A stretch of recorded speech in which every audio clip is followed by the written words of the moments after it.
Тони. Тут 10 карточек с чернильными пятнами, понимаешь? Он с 12 лет несет угрозу обществу. Он умеет одно — нарушать закон. Я Пол Вити, я босс. Кто-то не нравится? Пол, если косишь под психа, я должен знать. Я ведь с ним работал и знаю, он не опасен. Он прилагает усилия, чтобы исправиться. Ублюдок хренов, я тебе звоню, говорю, что меня хотят убить, а ты ноль внимания. Так и знал, ты все Ты ловишь кайф, тыча в людей иголкой. Использовал, чтобы выйти из тюрьмы. У меня всего две руки, левая и правая, и каждой я могу врезать. Катись отсюда, достал ты меня. Подумать?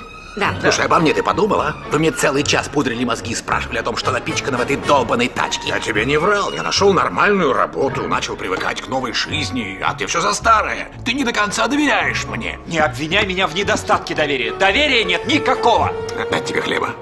Да, хлеб. Хлеба. Я думаю, вечером созвонимся. Вот хлеб.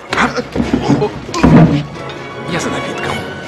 Я тоже его любил. Тоже любил. Вот всегда ты так. Я мой. Ну, умер. Не вернешь, такова жизнь. Ты Пожалуй. Я знаю.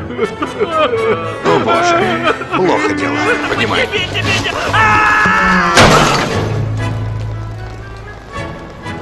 Студий, что это с тобой? Ты сказал, бросай его. Я сказал, поднимай его. А я не расслышал.